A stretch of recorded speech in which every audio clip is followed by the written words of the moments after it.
There's a way to see someone's true character by paying attention to just two things. Not their words, not their achievements, not even their actions when people are watching. Two specific psychological reveals expose who someone really is beneath the mask. And most people give away these secrets without realizing it. Picture this moment.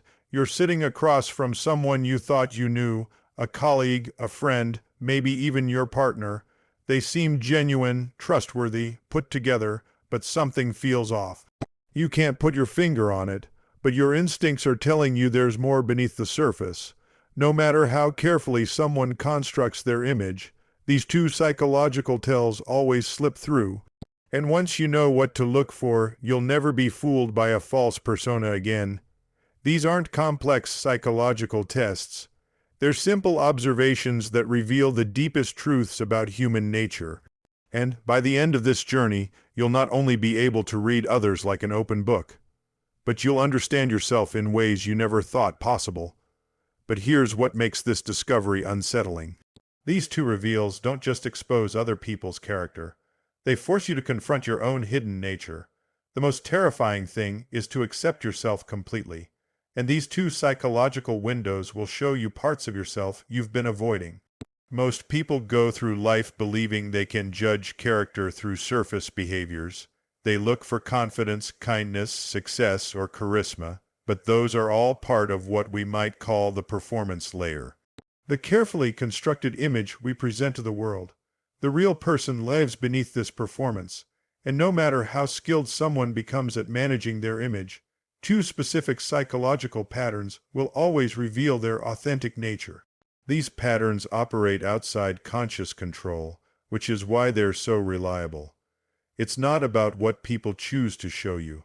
It's about what they can't help but reveal. These two psychological signatures emerge whenever someone's guard is down, their mask slips, or they're under any kind of pressure. The first character reveal is what I call shadow mapping, discovering someone's true nature by observing who they judge most harshly. Until the unconscious becomes conscious, it will direct your life, and you will call it fate. That unconscious direction shows up most clearly in our judgments of others. When someone criticizes another person with unusual intensity, they're not just making an observation. They're projecting their own disowned traits onto that person. What we hate most in others is often what we've buried deepest in ourselves. This projection is the unconscious process of seeing our own rejected qualities in other people. The stronger the emotional reaction, the closer you're getting to their shadow. Meet David, a successful architect who prides himself on his integrity. At every office meeting, David complains about his colleague Marcus, calling him fake and manipulative. His voice gets sharp when he talks about Marcus's charm with clients. His jaw tightens when Marcus gets praise. But here's the truth. David's intense reaction to Marcus isn't about Marcus at all. It's about a part of David that he's rejected. Deep down, David wishes he could be more charming, more socially skilled. But he's buried this desire because he believes it would make him fake. Condemnation does not liberate, it oppresses. David's condemnation of Marcus is actually self-oppression. He's rejecting a part of himself that could serve him well. This is why shadow mapping works so reliably. When someone judges others harshly, they're always telling you something about their own internal conflicts. The traits they criticize most are often the ones they've pushed into their unconscious. If you've ever caught yourself judging someone and realized it revealed something about you, you already know how powerful this is. But shadow projection isn't always negative. We also project positive qualities we're afraid to claim. When someone consistently puts others on pedestals, calling them so talented or so confident, they're often projecting abilities they possess but don't acknowledge in themselves. The key is emotional intensity. When someone's reaction to another person is disproportionate, whether negative or positive, you're seeing their shadow in action. The second character reveal is what I call mask maintenance. Observing how someone behaves when their carefully constructed image is threatened. The privilege of a lifetime is to become who you truly are. But most people spend enormous energy maintaining who they think they should be. This maintenance requires constant effort, And when someone's persona is challenged, when their mask slips or their image is questioned, their authentic character emerges in that moment of vulnerability. Here's how to spot it.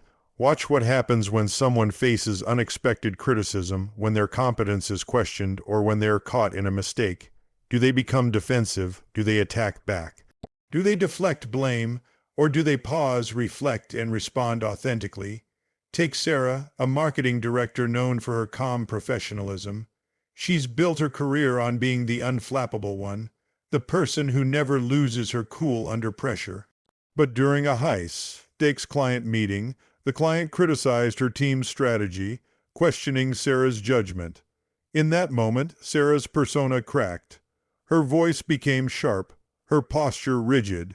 She interrupted, deflected blame to her team, and made subtle digs at the client's previous decisions.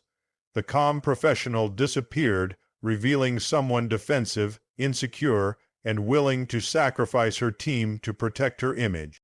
This moment revealed Sarah's authentic character more than years of polished interaction. Under pressure, when her carefully maintained image was threatened, her true patterns emerged. The foundation of all mental illness is the unwillingness to experience legitimate suffering. Sarah's unwillingness to experience the discomfort of being criticized forced her into defensive patterns that exposed her. But here's the powerful part. These persona breakdowns don't just happen during major crises. They occur in small moments throughout everyday life. When someone's phone dies and they can't check social media, when they're kept waiting longer than expected, when someone doesn't laugh at their joke. Watch for micro-expressions, tone changes, body language shifts. These tiny moments when the mask slips reveal more about someone's character than hours of casual conversation. Authentic character isn't what someone chooses to show you when they're prepared. It's what emerges when they're unprepared, unguarded, or under pressure. The most integrated people show consistency between their persona and their authentic responses. Their public image and private reactions align because they've done the work of accepting themselves completely.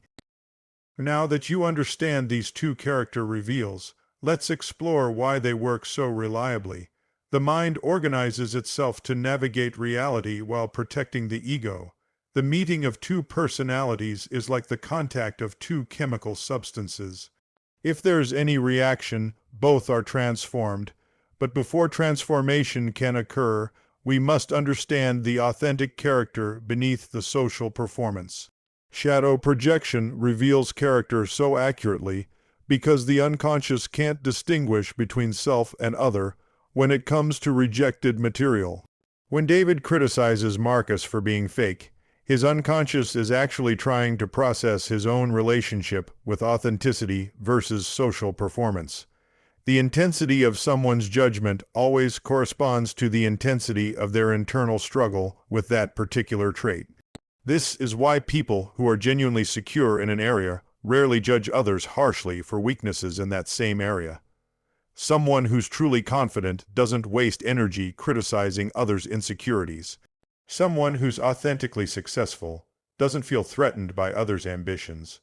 Loneliness doesn't come from having no people around, but from being unable to communicate the things that matter most to you. When someone consistently judges others, they're revealing their own inner loneliness, their disconnection from rejected parts of themselves. The second reveal, persona breakdown, works because maintaining a false image requires enormous psychological energy. This system becomes fragile under stress. When someone's persona is threatened, their primitive defense mechanisms activate. These defenses reveal their core psychological patterns. Do they attack, showing aggression? Do they withdraw, showing avoidance? Do they deflect, revealing dishonesty? Or do they integrate, showing maturity? A person who has not passed through the inferno of their passions has never overcome them. The way someone handles criticism or challenge shows whether they've integrated their difficult emotions or are still controlled by them. Stress reveals truth. These patterns are so reliable because they operate below conscious awareness. Someone can control their words, manage their facial expressions, and carefully craft their responses when they're prepared. But when their defenses are activated, authentic patterns emerge. True character assessment isn't about catching people in lies or exposing flaws.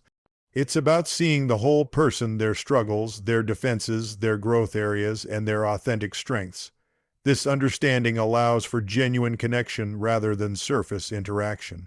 Beyond these two reveals, there's a third pattern that emerges when you combine them, what I call the integration test, observing how someone handles their own shadow material when it's reflected back to them. This is the ultimate character assessment because it shows whether someone is capable of growth or trapped in unconscious patterns. One does not become enlightened by imagining figures of light, but by making the darkness conscious. Here's how the integration test works. When you notice someone projecting their shadow onto others, gently reflect it back, not accusingly, but with curiosity. I noticed you seem really bothered by people who show off. Have you ever felt like you wanted to show off but held yourself back? Watch what happens. This moment reveals more about their character than months of observation, because it tests their relationship with their own unconscious material.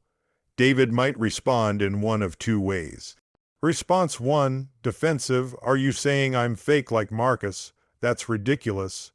This shows he's deeply defended against his shadow, rigid and limited in his growth. Response 2, integrative. Actually, yeah, sometimes I do wish I was better with people. I admire Marcus's social skills, even though his approach bothers me. Maybe I'm jealous of something I wish I had.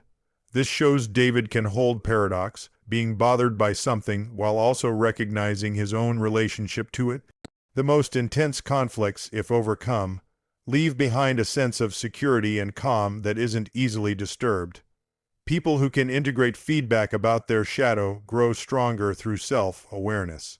The integration test reveals three types of character: the unconscious type, who remains unaware of their projections and becomes defensive when confronted; the aware but defended type, who recognizes projections intellectually but can't integrate them emotionally; and the integrated type, who can observe their projections with curiosity, learn from them, and use them as information for growth.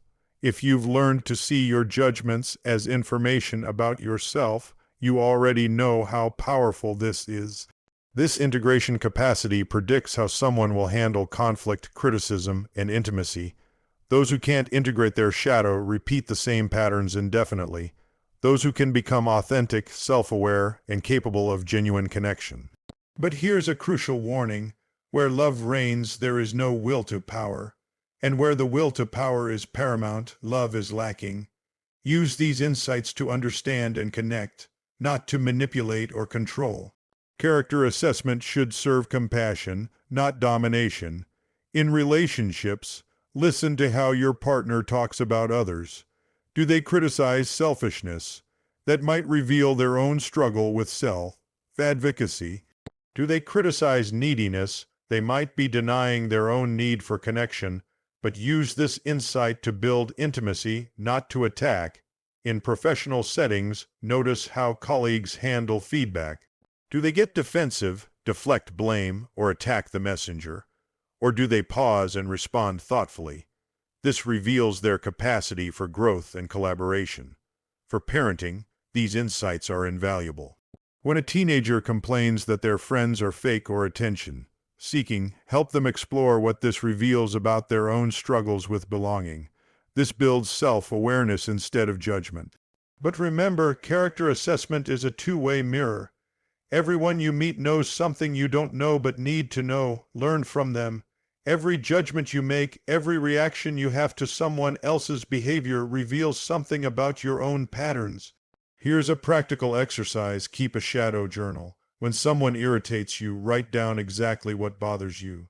Then ask yourself, where might this trait exist in me? What am I afraid of about this quality? Don't judge yourself for what you find. The acceptance of oneself is the essence of psychological health. Self-acceptance isn't indulgence. It's the foundation of growth. Also, practice the integration test on yourself. When someone gives you feedback that triggers defensiveness, pause before responding.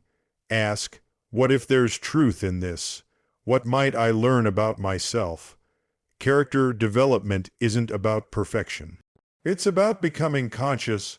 The goal isn't to eliminate your shadow, but to work with it consciously instead of being controlled by it unconsciously. But be careful not to misuse this. Some people become obsessed with analyzing others to avoid looking at themselves. They use insights to inflate their ego, manipulate others, or become judgmental instead of curious. That's shadow hunting, and it's toxic. The antidote is ethical relationship to the unconscious, using insight for love, understanding, and growth, not superiority. Remember, everyone you meet is fighting battles you know nothing about. Their shadow projections and persona defenses are often coping strategies for pain or fear. True character assessment should make you more humble, not more arrogant. When you see someone's psychological patterns clearly, you're seeing their humanity. The most profound aspect of this framework is what I call the mirror effect. The moment you realize that everyone you're analyzing is reflecting aspects of your own psyche back to you. Your vision becomes clear only when you can look into your own heart.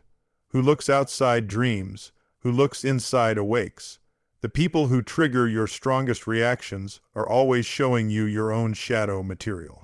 The character traits you most admire often represent your own undeveloped potential, and the patterns you recognize in others become visible in yourself once you know what to look for. Every person becomes a teacher. Every interaction a classroom, every judgment a door to self-discovery. I once worked with someone whose constant need for validation irritated me. I judged them as insecure and attention-seeking, but the truth was I had my own subtle ways of seeking approval that I didn't want to acknowledge. My judgment was self-rejection. I was criticizing in them what I couldn't accept in myself. We are not what happened to us, we are what we wish to become. The mirror effect shows us not just what we've been, but what we're capable of becoming. Every character trait you can recognize in others exists as potential within yourself. This explains why certain people feel familiar even when you've just met them. It's recognition of universal human patterns that resonate with your own. As you develop skill with this framework, you begin to embody what it means to be a conscious individual, someone who sees clearly without judgment, understands deeply without manipulation, and connects authentically without losing themselves. Individuality is the opposite of conformity. The conscious individual thinks independently, feels authentically, and relates genuinely rather than hiding behind collective patterns. This awareness transforms how you move through the world. Conflicts become opportunities for understanding. Difficult people become teachers. Your own reactions become data about your inner landscape. Consciousness comes with a price, a kind of loneliness at first. When you see psychological patterns clearly, you may feel isolated from those still operating unconsciously. But this loneliness isn't permanent. It's part of the transition from unconscious belonging to conscious connection. When you can see and accept both your own and others' psychological complexity, you can form relationships based on authentic understanding. Conscious relationships feel playful rather than heavy, creative rather than repetitive, alive rather than scripted. The ultimate goal of this framework isn't to become a master analyzer of human nature. It's to become more fully human yourself. The task is to become conscious of the contents pressing upward from the unconscious. Awareness creates choice. You can respond consciously rather than react unconsciously. Integration happens gradually through small moments of catching yourself projecting, noticing your defenses, and choosing authenticity over automatic reaction. We don't really heal anything, we simply let it go. Letting go of unconscious patterns allows your authentic character to emerge. There is no coming to consciousness without pain. Seeing your own patterns clearly means confronting aspects you've avoided. But this discomfort is productive pain. It leads to growth. The process unfolds in stages. First, noticing patterns in others. Then recognizing your own intellectually but still getting caught emotionally. Then catching yourself in real time and choosing differently. Then responding to others' unconscious patterns with consciousness rather than reaction. Finally, embodying the ability to hold paradox and complexity. The difference between a good life and a bad life is how well you walk through the fire. The fire is the inevitable conflicts, projections, and persona breakdowns of human relationships. Learning to walk through them consciously transforms them from destructive forces into opportunities for growth. This transformation doesn't happen overnight, and it's never complete.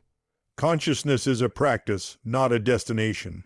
But each moment of awareness, each choice to respond rather than react, moves you closer to authentic selfhood, and something remarkable happens. Your awareness creates ripples that affect everyone around you. The meeting of two personalities is like the contact of two chemical substances.